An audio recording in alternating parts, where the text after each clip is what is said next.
Assalamualaikum warahmatullahi wabarakatuh. Bismillahirrahmanirrahim. Alhamdulillahi rabbil alamin.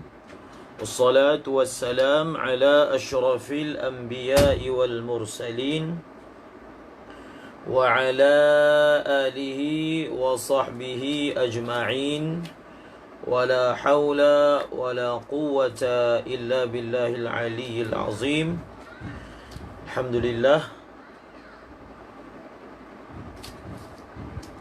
syukur kita kepada Allah Subhanahu Wa Taala di pada petang ini kita dapat memulakan insya-Allah pengajian kita daripada tafsir Jalalain. Insya-Allah kita baca mana yang sempat.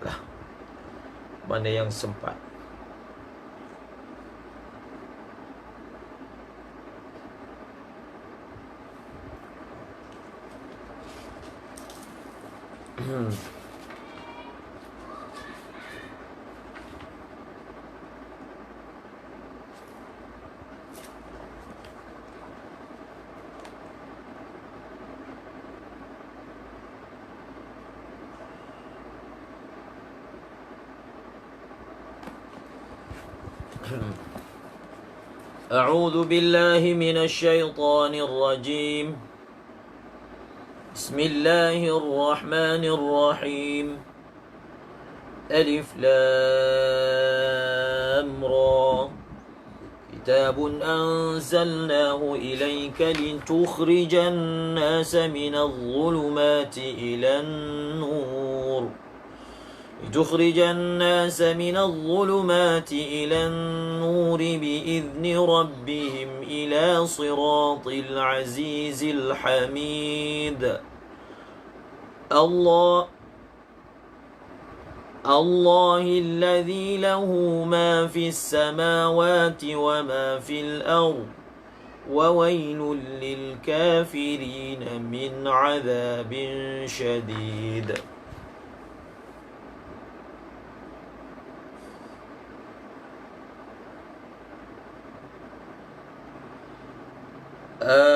Semua ada kitab.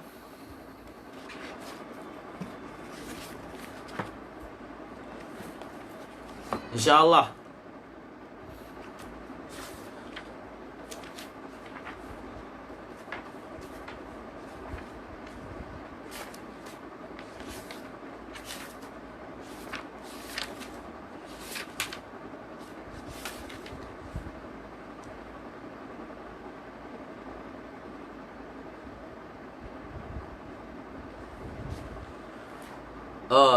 Saya pakai tafsir Sya'rawi juga.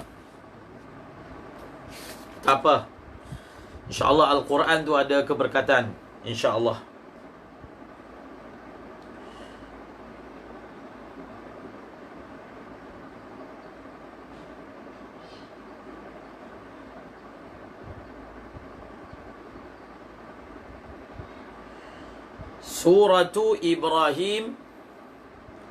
Suratu Ibrahim Makkiyatun Illa alam tara ila alladhina baddalu ni'matallah. Al-ayatain ihda أو ثنتان أو أربع أو 55 آية.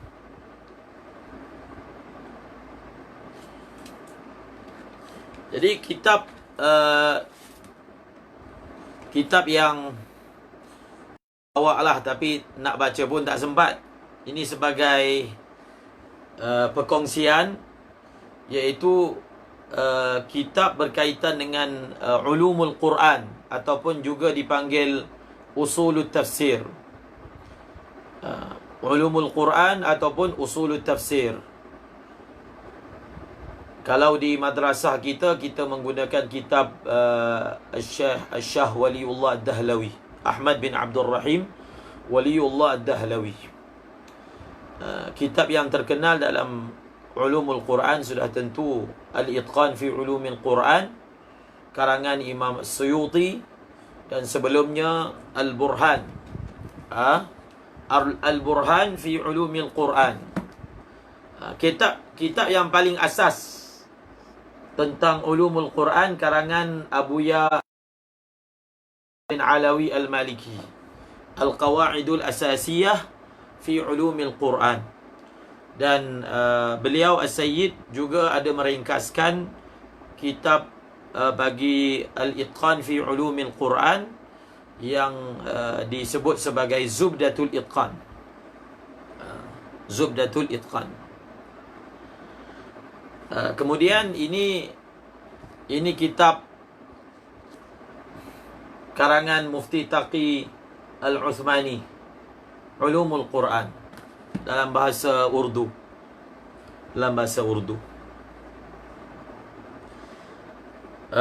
Jadi kita pada petang ini ataupun dalam bacaan kita daripada kitab tafsir Al-Jalalain, jadi kita hanya menakalkan tafsir. Kita bukan mentafsir Al-Quran, tetapi sekadar berkongsi apa yang ditulis, apa yang dicatatkan.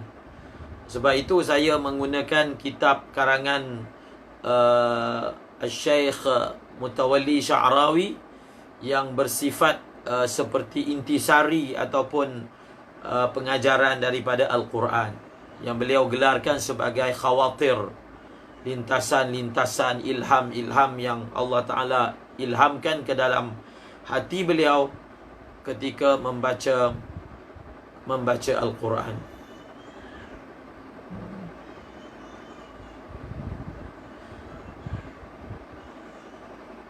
Suratu Ibrahim Makkiyah. Saya cuba ringkaskan perbahasan dengan kita menjelaskan poin-poin sahaja yang rujukannya adalah di dalam kitab yang menjelaskan tentang ulumul Al-Quran. Jadi Imam As-Sayuti telah menjadikan ulumul Al-Quran mempunyai bab-bab yang begitu banyak.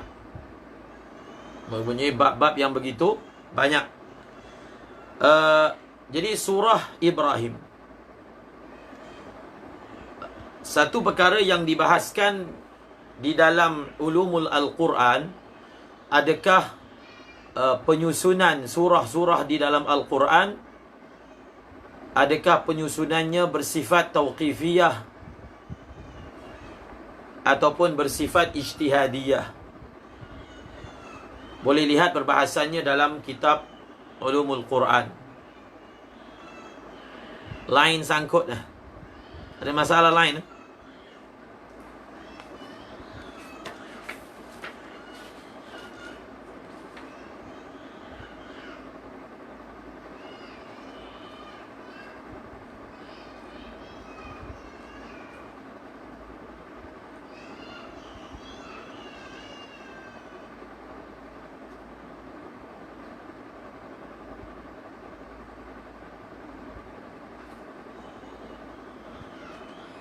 Okey.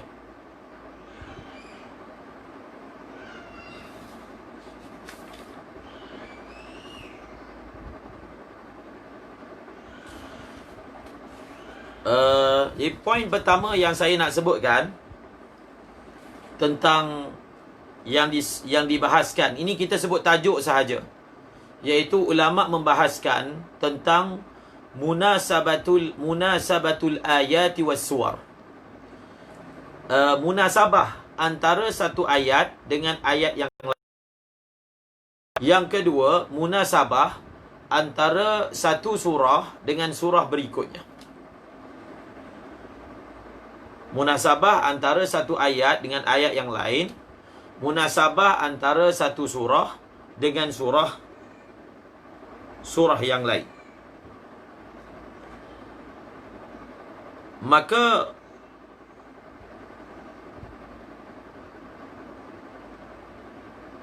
munasabah di antara satu ayat dengan ayat yang lain dan surah dengan surah yang lain, apa kata As-Sayyid Muhammad Alawi Al-Maliki?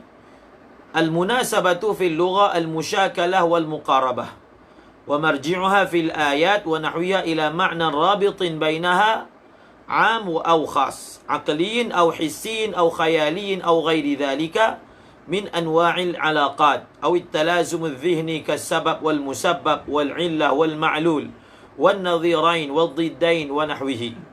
Wa faidatuhu ja'lu ajza'il kalam ba'dihha akhidan bi a'naqi ba'din فيقوى بذلك الارتباط ويصير التأليف حاله حال البناء المحكم المتلائم الأجزاء.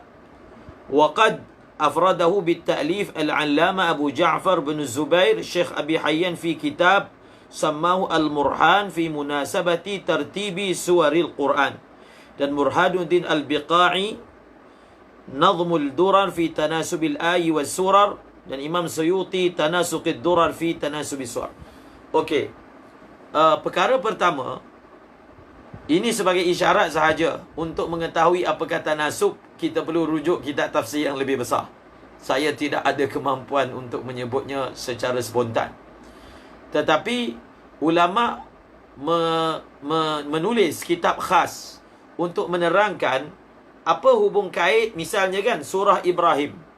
Apa hubung kait surah Ibrahim, permulaan surah Ibrahim dengan hujung surah sebelum surah Ibrahim, iaitu surah Ar-Ra'd.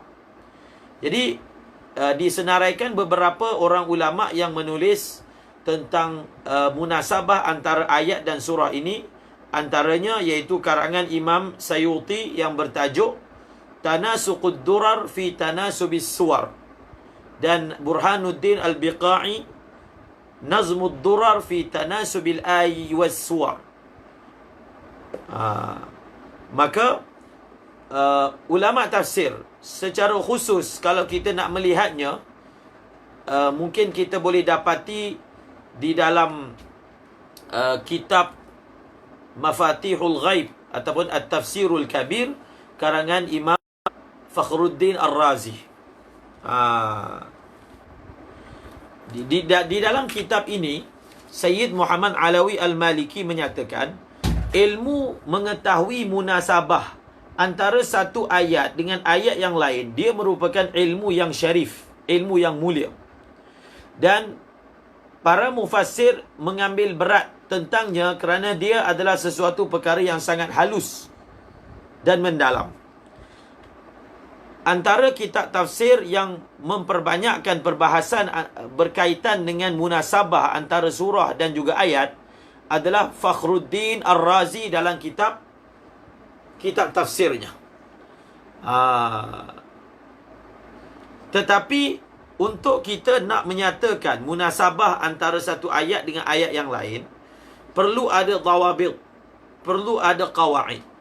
Oleh kerana itu, Imam Izzuddin bin Abdissalam mengatakan ilmu munasabah Al-Quran ini adalah ilmu hasan, ilmu yang bagus. Tetapi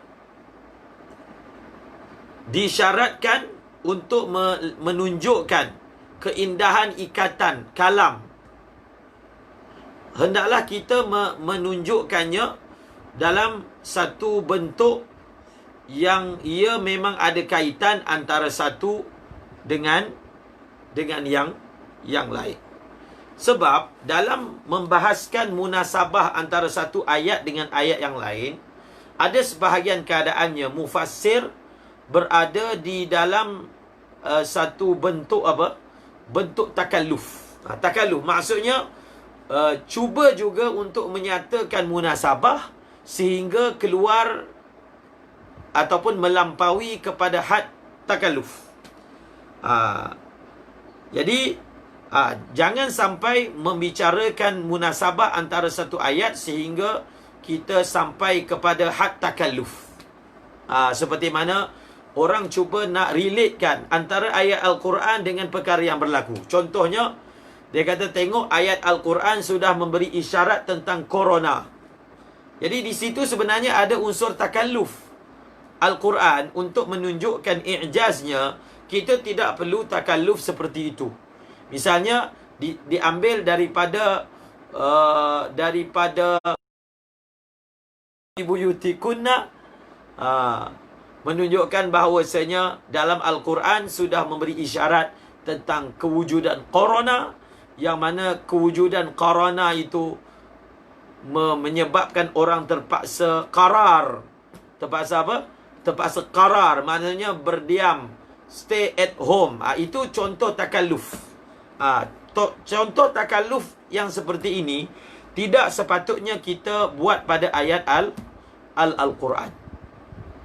Jangan sampai kita takalluf. Ini yang disebut oleh Izzuddin bin Abdissalam.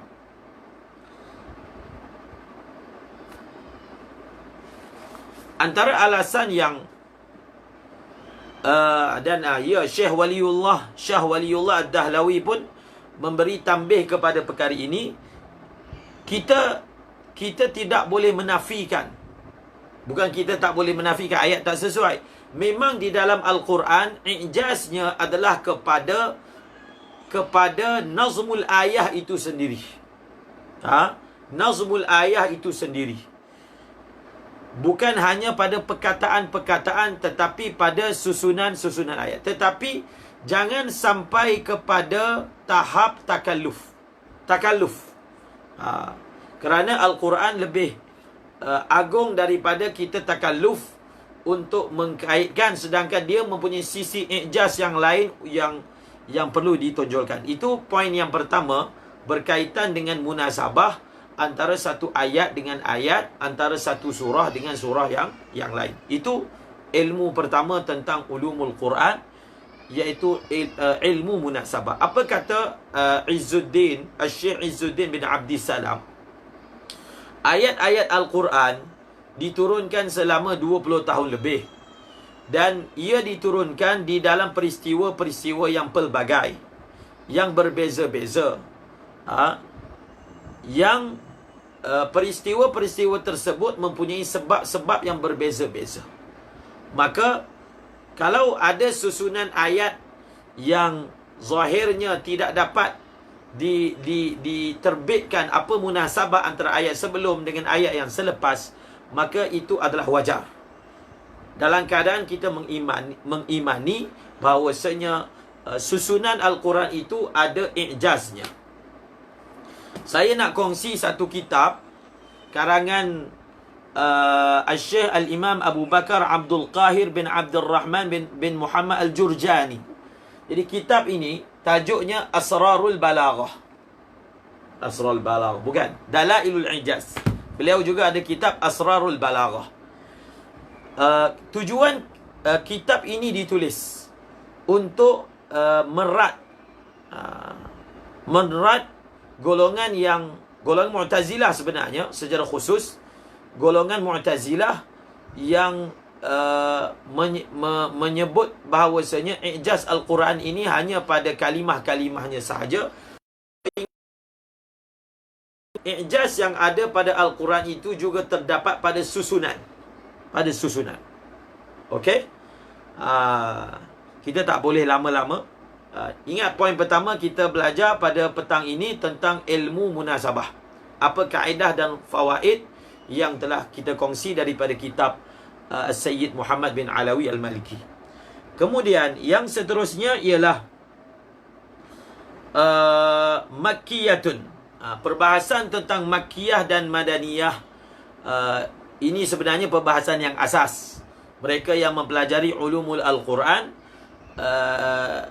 akan didedahkan kepada apa kepentingan mempelajari Makkiyah dan Madaniyah. Apa kepentingan? Paling kurang kepentingan memahami Makkiyah dan Madaniyah ni adalah sejarah.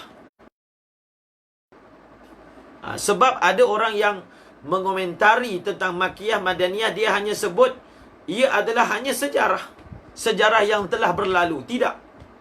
Sebab itu kita kata mengetahui Makkiyah dan Madaniyah ini paling kurang faedahnya adalah sejarah, paling kurang. Tetapi seperti mana kita mempelajari dalam ilmu nasikh dan mansukh ini, asas kepada ilmu nasikh dan mansukh adalah tarikh. Tanpa mengetahui tarikh sesebuah ayat, maka dakwaan nasikh dan mansukh adalah laghah. diterima. Asas untuk mendakwa ayat ini menasahkan ayat yang lain adalah mengetahui tarikh. Ini perkara yang maklum yang kita dapat pelajari dalam ilmu usulul fiqh. Maka itu berkaitan dengan nasikh dan mansukh. Faedah juga mempelajari Makkiyah dan Madiniyah ialah melihat kepada khitab. Sehingga ulama menyebutkan bahawasanya khitab ataupun ayat-ayat Makkiyah, bentuk ayat dia tidak sama dengan ayat-ayat Madaniyah. Ayat-ayat Makkiyah bentuknya tidak sama dengan ayat-ayat Madinah. Bentuk dia tidak sama itu mengajar kita tentang bagaimana berinteraksi dengan zaman dan juga berinteraksi dengan orang yang berbeza, latar pendidikan yang berbeza. Sebenarnya ilmu Makkiyah dan Madiniyah ini dapat mengajar para da'i dan para pendakwa, para asatizah untuk memilih ayat yang betul kepada mukhatab yang betul. Kita akan dapati ayat Makkiyah ini, antara khususiat ayat Makkiyah, ulama menyatakan ayat yang mempunyai sifat sastra yang tinggi. Ayat yang banyak menceritakan kebesaran Allah. Itu ayat apa? Ayat Makkiyah. Maka di sini bagus untuk para pendakwah memahami bahawasanya tidak ada istilah bahawasanya ayat Makkiyah ini mansukh. Walaupun sesetengah ahli tafsir memilih pandangan bahawasanya misalnya dipanggil banyak ayat yang mana disebut telah dimansuhkan dengan ayatus saif, ayat yang membenarkan peperangan. Tapi sebenarnya mengagihkan period zaman kepada Makkiyah dan Madaniyah masih relevan sampai hari ini. Sampai hari ini untuk kita berinteraksi. Misalnya dalam usaha dakwah, kita melakukan usaha secara Makkiyah di sebahagian zaman, di sebahagian tempat, berbanding di sebahagian yang lain. Maka sebab itu mempelajari Makkiyah dan Madiniyah ni asas. Dan saya tak nak panjangkan bagaimana mengenal perkara ini adalah perkara yang asas yang kita mempelajarinya dalam kitab Ulumul Al-Quran. Kalau kita tengok dalam kitab ini, cuba kita tengok ayat surah Ibrahim adalah surah Makkiyah kecuali 2 ayat.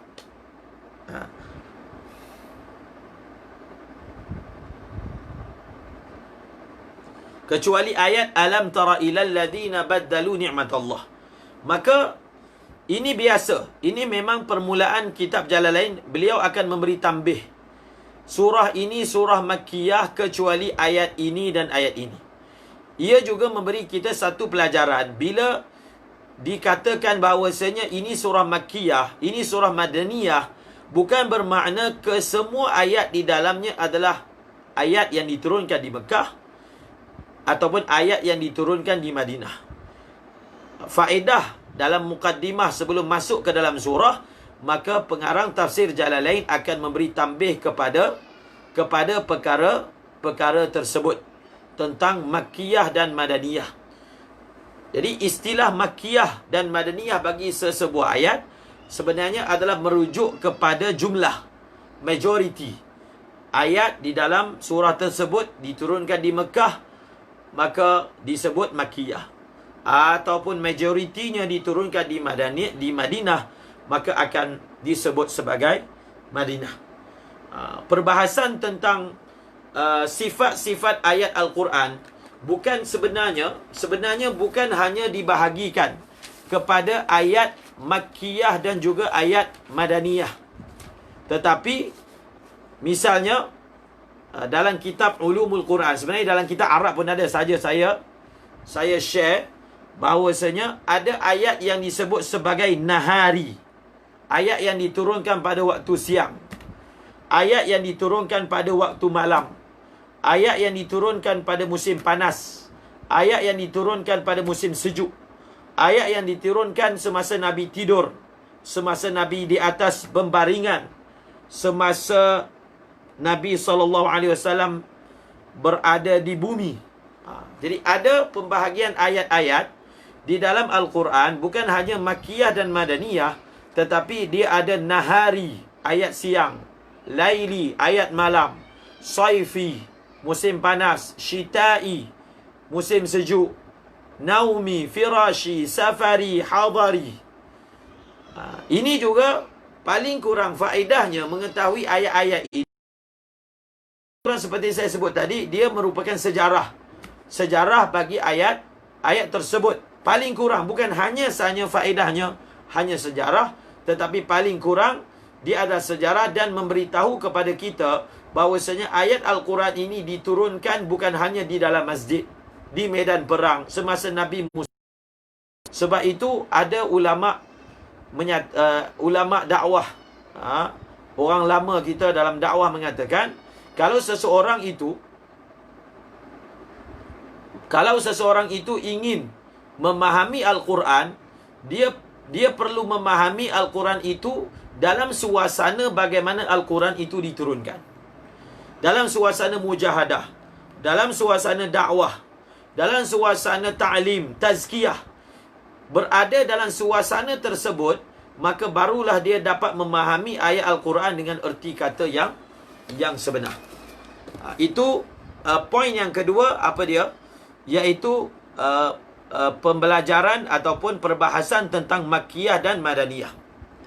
Dan Makkiyah dan Madaniyah ini terdedah kepada khilaf. Tak ada masalah. Kalau dalam kitab tafsir Jalalain menyatakan kecuali ayat ini dan ayat ini, mungkin ada sebahagian ulama' berpandangan bahawasanya ada juga ayat yang lain. Dia juga bersifat Makkiyah. Bahkan ada ayat Al-Quran diturunkan 2 kali. Di Mekah pun diturunkan, di Madinah pun diturunkan. Syah Waliullah Dahlawi ada membahaskan tentang satu tajuk, iaitu ma yatakarraru nuzuluhu. Ayat yang diturunkan berulang-ulang. Ayat yang diturunkan secara berulang-ulang. Kemudian jumlah ayat yang ada di dalam surah Ibrahim ini, cuba kita lihat 55, 54, 52 ataupun 51. Ataupun 51. Ini pun satu lagi poin. Ini poin yang ketiga.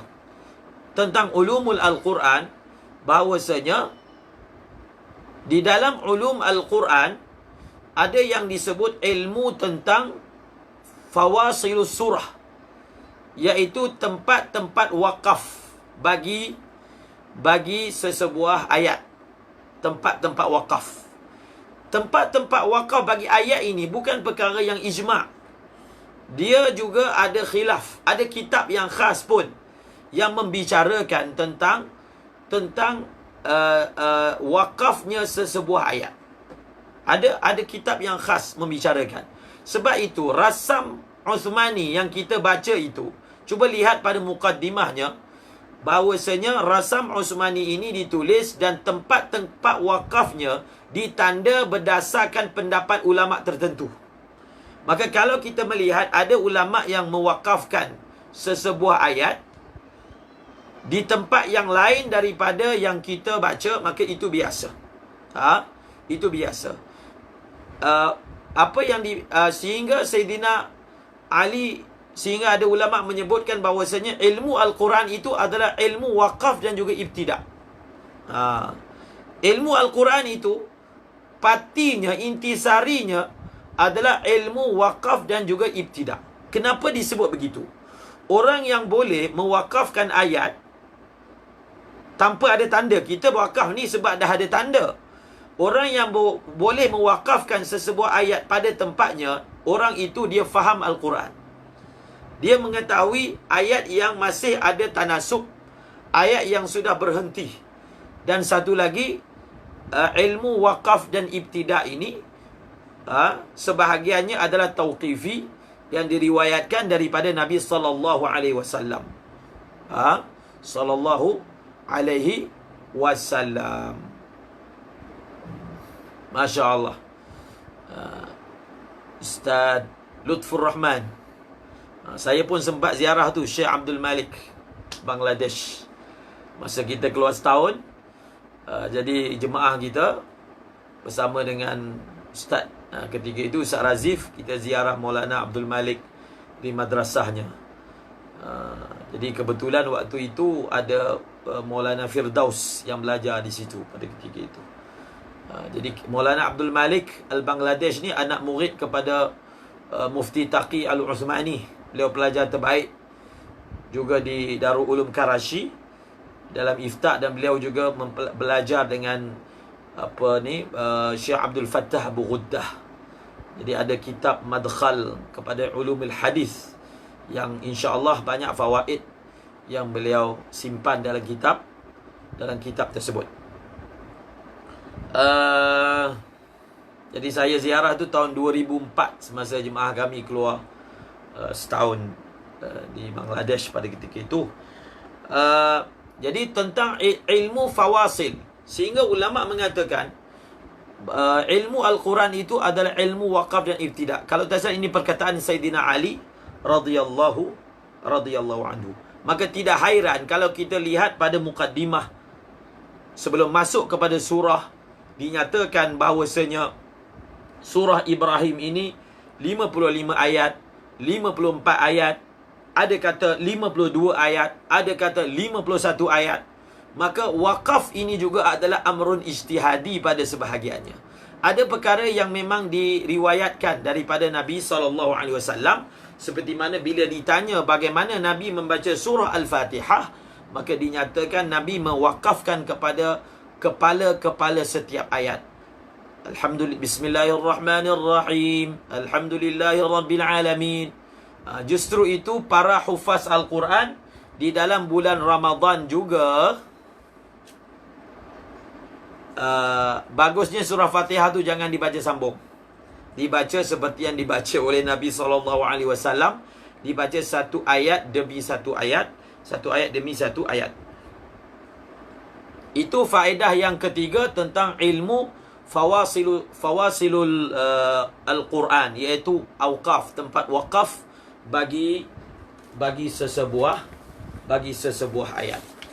Kita masuk pada permulaan surah. Bismillahirrahmanirrahim. Alif Lam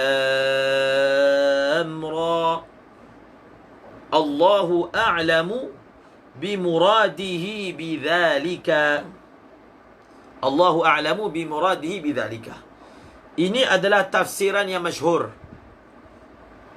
Jadi poin yang kelima, yang keempat, berkaitan dengan ulumul Al-Quran, yang memang kita akan mempelajari dalam kitab ulumul Al-Quran.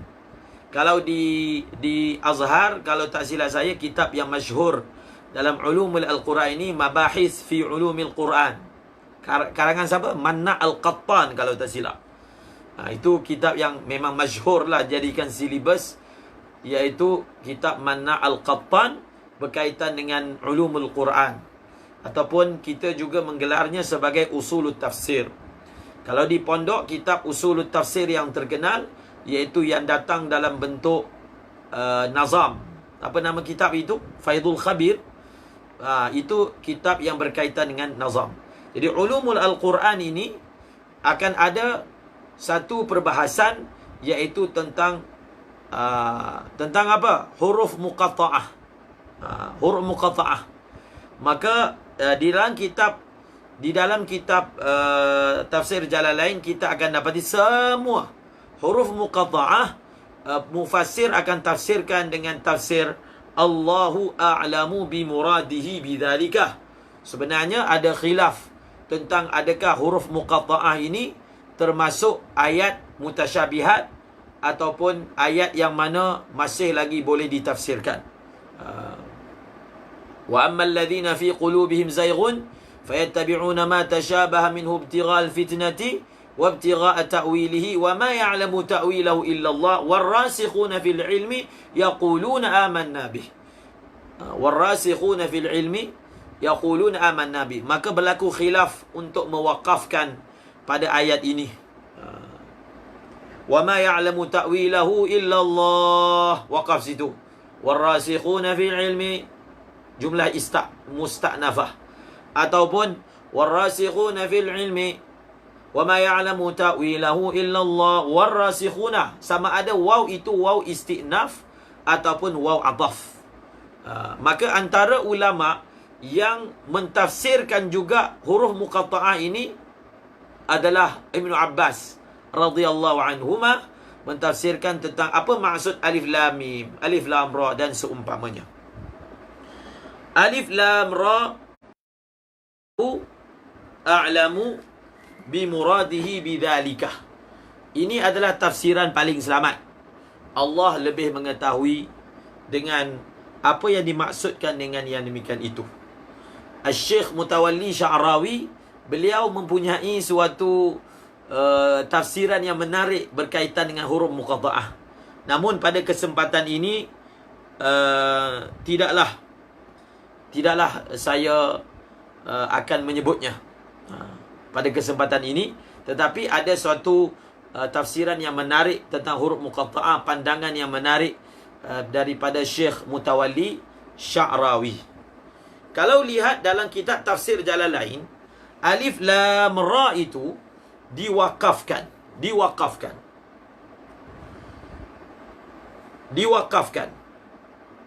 Dalam tafsiran yang lain, alif lam ra ini adalah mubtada, kitabun ni adalah khabar. Namun pengarang tafsir Jalalain memilih bahawasanya alif lam ra ini dia seperti qaf. Dia seperti qaf wal Quranil Majid. Maksudnya qaf itu adalah ayat yang tunggal. Ayat yang tunggal. Nun wal qalami wa ma yasturun. Misalnya, dia adalah ayat yang tunggal. Maka berdasarkan, sebab itu tafsiran ni adalah sesuatu yang merupakan perkara ijtihad pada sebahagiannya, sebahagian besarnya. Maka tak perlu kita nak mempertikaikan tentang di sini alif lam ra ini diwakafkan. Tetapi kalau di dalam resam Uthmani yang kita baca, alif lam ra tidak ada tanda wakaf. Maksudnya ayat nombor 1. Ini sebenarnya seperti yang saya sebut tadi, ini sebenarnya berpunca daripada perbezaan memahami dan mentafsirkan sesebuah ayat. Misalnya tadi saya ada tengok sebentar dalam kitab karangan Fakhruddin Ar-Razi, Mafatihul Ghaib, At-Tafsirul Kabir, beliau menjadikan kitabun ini adalah khabar kepada alif lam ra. Adapun pengarang kitab Jalalain, cuba lihat, alif lam ra kitabun anzalna, alif lam ra waqaf, kitabun anzalnahu ilaika litukhrijan nas. Apakah bukti bahawasanya pengarang mentafsirkan bahawasanya alif lam ra ini bukan mubtada bagi kitabun? Kita boleh dapati daripada perbuatan beliau mentakdirkan hadzal qur'anu kitabun anzalna. Nampak? Hadzal qur'anu kitabun anzalna. Sama macam surah Yasin. Yasin wal Qur'anil Hakim innaka laminal mursalin. Ada yang mengatakan Yasin ini adalah huruf muqatta'ah yang Allah sahaja mengetahui maknanya. Ada yang mengatakan Yasin ini adalah munadah, yang huruf nidaknya dihazafkan. Iaitu apa dia? Yasin, ya Yasin, wahai Yasin. Siapa Yasin yang dimaksudkan? Rasulullah. Yasin wal Qur'anil Hakim, jumlah mu'taridah, innaka laminal mursalin. Surah Taha, Taha ma anzalna alaikal Qur'ana litashqa. Antara punca ulama, sebahagian ulama mentarjihkan bahawasanya Taha ini adalah nama Rasulullah, seperti mana yang dilakukan oleh Maulana Musa Ruhani Al-Bazi, memasukkan Taha sebagai salah satu nama Rasulullah, Yasin sebagai salah satu nama Rasulullah, melihat kepada ada khitab dalam ayat seterusnya. Taha ma anzalna alaika, ada ka di hadapannya. Yasin wal Qur'anil Hakim innaka, sesungguhnya kamu. Jadi kamu Wahai Yasin, sesungguhnya kamu. Wahai Taha, tidaklah kami menurunkan kepada kamu. Maka ini antara menjadi dalil dan qarinah bagi sebahagian ulama yang menyatakan Yasin maksudnya nama Rasulullah. Taha maksudnya nama Rasulullah sallallahu alaihi wasallam. Kitabun anzalnahu ilaika. Ini Al-Quran ini. Al-Quran ini. Seperti mana? Kalau di dalam awal surah Baqarah, Dhalikal kitab la raiba fih. Nampak? Awal surah Baqarah tidak didatangkan dalam bentuk hazaf. Awal surah Baqarah disebut secara sarih. Disebut secara apa? Secara sarih. Dhalikal kitab la raiba fih. Dhalikal kitab. Dhalikal kitab merujuk pada Al-Quran. La raiba fih, tidak ada keraguan padanya. Tetapi di dalam surah ini, kalau berdasarkan tafsir ini, hadzal Quran itu ditakdirkan. Ditakdirkan. Kemudian kitabun. Hadzal Quran ditakdirkan. Kemudian barulah didatang kitabun. Sebenarnya ada faedah, ada beza dalam ilmu balaghah, ada maqam dipanggil, ada maqam izhar, ada maqam hazaf. Ada maqam izhar, ada maqam hazaf. Oleh kerana surah Al-Baqarah adalah permulaan surah, dan dalam permulaan surah sangat penting permulaan surah memberi kesan pada ayat-ayat yang berikutnya, maka tidak sesuai maqam hadaf. Kena disorehkan supaya tidak ditakwilkan. Nampak tak? Kena disorehkan, tak boleh dihazafkan. Maka dengan ayat yang tegas, Dhalikal kitab la raiba fi, mubtada khabar. Dhalikal kitab la raiba fi. Tetapi kita sekarang ini sudah berada pada juzuk ke-13. Sudah berada pada juzuk 13. Maka sudah dimaklumkan, sudah dimaklumi bahawasanya bila disebut kitab, maksudnya Al-Quran. Bila disebut kitab, maksudnya Al-Quran. Bila disebut kitab, maksudnya Al-Quran. Ini juga antara ilmu balaghah, asrarul balaghah. Apakah dalam kitab balaghah ada disebutkan dihazafkan lil ilmi bihi. Dihazafkan lil ilmi bihi. Dihazafkan kerana benda tu dah maklum. Nampak tak? Dihazafkan kerana perkara itu sudah maklum. Sebenarnya bila sesuatu itu dihazafkan kerana dia sudah maklum, ini menunjukkan ketinggian dia. Ini menunjukkan ketinggian dia. Sebab itu sebahagian ahli sufi menjadikan hu itu sebagai nama Allah. Hu. La ilaha illa hu. Nampak? Hu. Walaupun disebut hu, tetapi siyak ayat itu sudah menunjukkan hu itu siapa. Maka mereka memilih menjadikan hu itu sebagai salah satu lafaz nama Allah yang dizikirkan. Hu. Kerana walaupun hu ini asalnya dhamir. Dhamir ini sebenarnya boleh merujuk kepada sesiapa pun. Tetapi bagi saya, bagi kita, dhamir ini walaupun begitu, tetapi sudah maklum. Ini adalah maqam arif. Bahawasanya walaupun disebut hu yang mungkin boleh diihtimalkan marja' dhamirnya kembali kepada pelbagai, tetapi oleh kerana kita yang menyebutnya, maka hu itu tidak ada lain dan tidak bukan, melainkan hu itu adalah dimaksudkan pencipta, pencipta perkataan hu, iaitu Allah Subhanahu wa ta'ala. Jadi kita dah tamat. Tak sempat saya nak baca daripada kitab tafsir Sya'rawi. Sekarang jam sudah menunjukkan 6.30. Jadi kita tak boleh ganggu masa sebab ada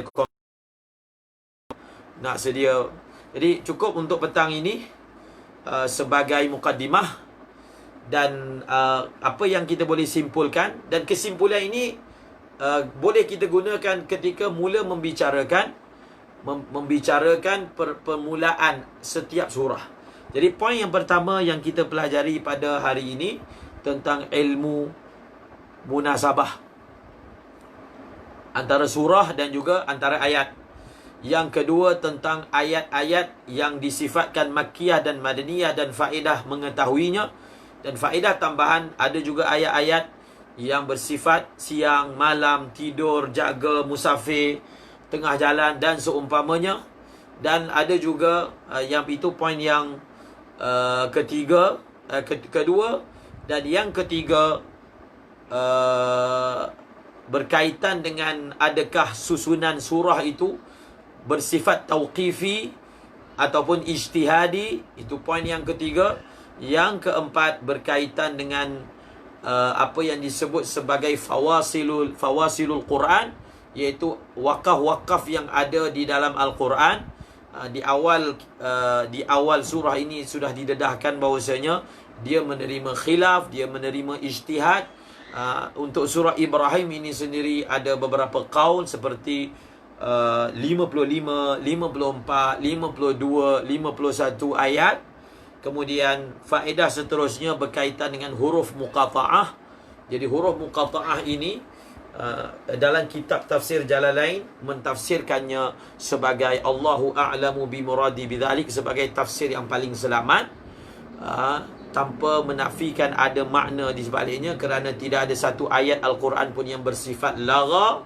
Kemudian perbezaan yang pertama dalam wakaf yang kita dapat pelajari iaitu pada alif lam ra.